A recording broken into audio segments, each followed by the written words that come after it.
बिस्मिल्लाहिर्रहमानिर्रहीम। अस्सलाम वालेकुम फ्रेंड एंड व्यूवर्स, कैसे हैं आप सब? उम्मीद करता हूँ सब ठीक ठाक होंगे, ज़बरदस्त होंगे। आज मैं आप लोगों के साथ मतलब नॉर्थ साइप्रस के जो वर्क वीज़ा हैं उनको लेके काफ़ी ज़्यादा चीज़ें डिस्कस करने जा रहा हूँ, जो कि एक नए आने वाले वर्कर को पता होनी चाहिए। आने से पहले अगर उन लोगों के वीज़े निकल गए हैं और या नहीं निकले, तो वो इन चीज़ों का जो है ना एहतियात किया करें, क्योंकि बहुत से जो है ना दोस्त मुझे अक्सर इस चीज़ के मैसेजेस करते हैं कि बिलाल भाई हमें जो है ना ये बताएं कि हम नॉर्थ साइप्रस पे चढ़ाई करके आना चाहिए या नहीं आना चाहिए वर्क वीज़े पे, या फिर हमें एम्बेसी से वीज़ा लेना चाहिए। अच्छा, इसकी मैं आपको ना चीज़ें जो है ना डिटेल, सबसे पहले मैं ये चीज़ आपको बता दूं कि अगर आप लोगों का नॉर्थ साइप्रस का वर्क वीज़ा निकल गया है, देन आप लोग इस्लामाबाद अपनी अपॉइंटमेंट का वेट करें। इस्लामाबाद से जब आप लोगों ने अपॉइंटमेंट ले लेनी है अपनी, और अपॉइंटमेंट लेने के बाद आप लोग ट्रांजिट वीज़ा वगैरह अप्लाई करें, अपना प्रोटेक्टर वगैरह लगवा के देन ही आप ट्रैवल करके जो है ना लीगल तरीके से नॉर्थ साइप्रस आएँ। अगर आपका इन केस इस्लामाबाद एम्बेसी से वीज़ा रिजेक्ट हो गया, देन फिर ऑफ कोर्स चढ़ाई वाली ऑप्शन ही रहती है आप लोगों के पास, तो चढ़ाई करके ही फिर आप लोग आ सकते हैं। वो एक तरह से इलीगल एक्टिविटी काउंट नहीं की जा सकती, लेकिन उसमें ये है कि आप लोगों का जो पासपोर्ट है उस पर जो है ट्रांजिट वीज़ा वगैरह जो है मतलब वो नहीं लगेगा।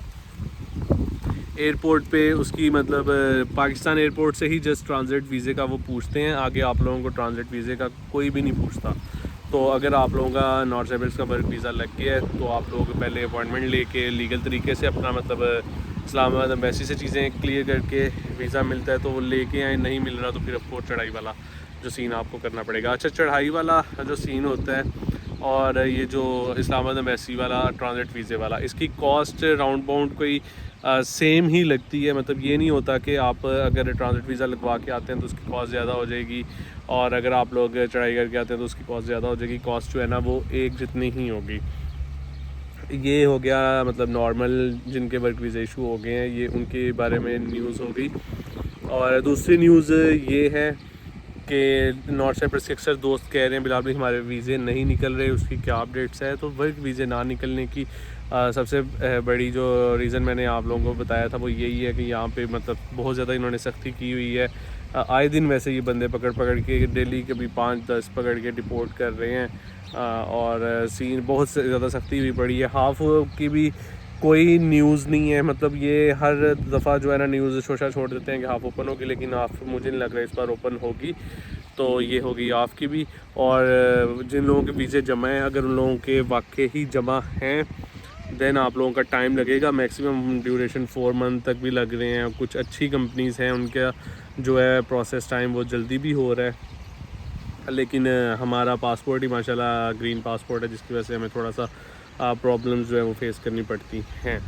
अच्छा, अब बात करते हैं नॉर्थ साइप्रस वर्क वीज़ा आने के लिए मतलब हमें किन किन चीज़ों को देख के आना चाहिए। अच्छा, सबसे पहले मैं आपको बताता जाऊँ कि जो नॉर्थ साइप्रस में वर्क वीज़े पे आ रहे होते हैं ना लोग, वो कहते हैं कि बिलाल भाई हमें कोई भी वीज़ा हो या हमने सिर्फ नॉर्थ साइप्रस आना है।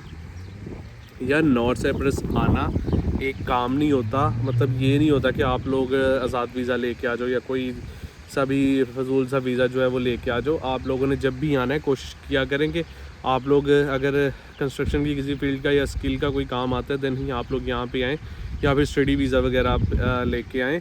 मतलब अगर आप आज़ाद वीज़े पे आना चाह रहे हैं, सबसे बड़ी बेवकूफ़ी आप कर रहे हैं आज़ाद वीज़े पे आने की, क्योंकि आज़ाद वीज़े पे आके यहाँ पे आपका जब जो टैक्स होता है, टैक्स भी सुनने में आ रहा है कि 6-7 हज़ार तक लीरा तक टैक्स होने जा रहा है।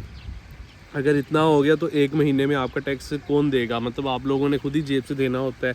और अगर आप लोगों का 6-7 हज़ार या इस टाइम जो इस टाइम चल रहा है 4-5 हज़ार, अगर उसकी भी बात करते हैं, तो अगर आप लोगों को ने वो भी देना होता है, तो आपकी अगर यहाँ पे आके सैलरी भी लगती है 20 हज़ार, उसमें से आप लोग 5-6 हज़ार अपना मंथली जो है टैक्स निकाल देते हो। 20 हज़ार वैसे लगती नहीं है, कम ही लगती है, क्योंकि नए आने वाले बंदे को जो है ना ये कम सैलरी देते हैं।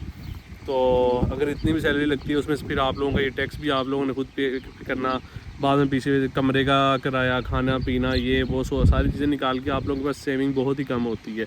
तो इसलिए आज़ाद वीज़ा लेकर यहाँ पे बिल्कुल भी ना आए, बहुत ही फजूल है नॉर्थ साइप्रस का आज़ाद वीज़ा। अगर कोई बंदा कह रहा है मैंने लेके आना है, या फिर विदाउट स्किल वीज़ा कोई जो बंदा बेशक उसे काम नहीं आता, लेकिन उसकी वीडियो वगैरह जिस तरह भी मतलब एडजस्ट करके वो बंदा उसे यहाँ पे बुला लेता है, तो वो यहाँ पे आके बहुत ज़्यादा डिस्टर्ब होने वाला बंदा।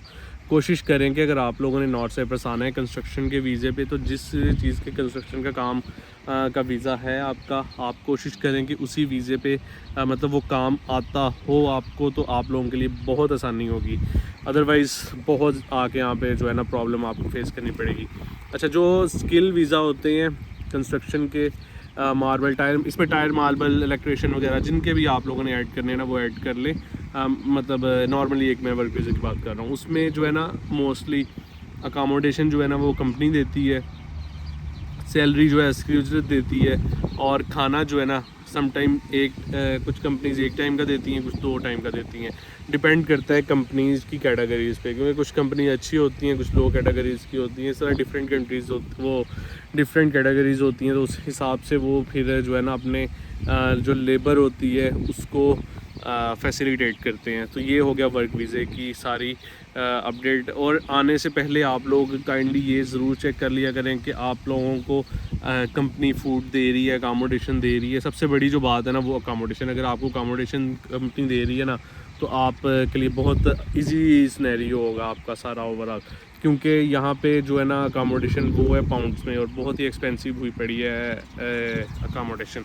तो इसलिए ये छोटी छोटी चीज़ें होती हैं। आप लोग जब पाकिस्तान से आ रहे होते हो, ये छोटी छोटी चीज़ें अपने एजेंट, कंसल्टेंट या जिससे भी आप वीज़ा ले रहे हो, तो ये चीज़ें जो है ना कंफर्म करके लिया करें, क्योंकि बहुत से लोग हैं यहाँ पे मतलब अक्सर फॉर एग्जांपल अगर आप मुझसे भी वीज़ा लेते हैं, मैं वैसे वर्क वीज़े का काम नहीं कर रहा, एक जस्ट एग्जांपल दे रहा हूँ आप लोगों को कि आप लोग वर्क वीज़ा ले लेते हैं। आप कहते हैं यार हमें बिलाल भाई कोई भी वीज़ा हमें निकाल के दो, तो वीज़ा निकालना एक बड़ी बात नहीं होती। यहाँ पे आके चीज़ों को मैनेज करना जो है ना वो एक बात होती है। बजाय यहाँ पे आके जो है आप रोना धोना शुरू कर दो। सारी चीज़ें अपना ना एक होमवर्क किया करें कि आपने वहाँ पे जाना है, रहना कैसे है, अकामोडेशन किस तरह मैनेज होगी आपका, और आपका ये जो मंथली सिक्योरता होता है, ये मतलब अगर आपका आज़ाद वीज़ा है तो आप खुद पे कर सकते हो, और अगर वाकई कंपनी दे रही है तो सारी चीज़ें होती हैं। अक्सर सिक्योरते का ना होता है कि बिलाल भाई हमारा मतलब हम मतलब आज़ाद वीज़े पे ये होता है कि जब आप यहाँ पे आ जाते हो ना, एंटर होते ही वो जिस आज़ाद वीज़े पे आए होते हैं ना, वो ऑनर ने एक लेटर पे साइन आपसे करवा लिया होता है। तो यहाँ एक ये भी बहुत अहम चीज़ है, अहम मतलब अचानक मेरे माइंड में एक चीज़ आई है, आप लोगों के साथ शेयर कर दूँ कि होता है ऐसे है कि यहाँ पे जब आप लोग नए नए आते हैं ना, तो कुछ ऑनर्स होते हैं वो आपसे ना पेपरों पे साइन करवा लेते हैं। तो किसी तरह के भी कोई भी पेपर पे आप लोगों ने साइन करते वक्त एक दफ़ा या उस पेपर को ट्रांसलेट कर लेना, या उसको अच्छी तरह रीड करके उसे कहना है हम फिर साइन करेंगे। वो जो पेपर होता है ना वो होता है जिकिश का गिरिश, मतलब कि हमने इस बंदे को आज़ाद छोड़ दिया, हमारे मतलब हमने इसको ना काम से निकाल दिया, या हम या कुछ भी मतलब उसके ऊपर लेटर के ऊपर लिख देते हैं वो। उससे इन शॉर्ट वो ये होता है कि ये बंदे को हमने आज़ाद कर दिया हुआ है, इसका हमारी कंपनी के साथ कोई लिंक नहीं है, मतलब इस तरह का पेपर होता है। उसमें फिर वो डेट जिस दिन की चाहें वो डाल सकते हैं उसमें। तो इसलिए आने से यहाँ पे आके ये भी आप लोगों ने एहतियात करनी है, किस तरह के पेपर्स पे साइन आप लोगों ने करते वक्त बहुत एहतियात करनी है। तो ये आज के वर्क वीज़े की, नॉर्थ साइप्रस के वर्क वीज़े की कुछ इंपॉर्टेंट चीज़ें थी जो कि मुझे लगा आप लोगों के साथ शेयर करनी चाहिए। बाकी वीडियो कैसी लगी नीचे कमेंट करके ज़रूर बताइएगा, और शेयर कीजिएगा उन दोस्तों तक जो कि नॉर्थ साइप्रस का वर्क वीज़ा देख रहे हैं। बिलाल भाई को ढेर सारी अपनी दुआ में याद रखिएगा। नेक्स्ट किसी और अच्छी सी वीडियो में मिलेंगे, तब तक के लिए टेक केयर, अल्लाह हाफिज़।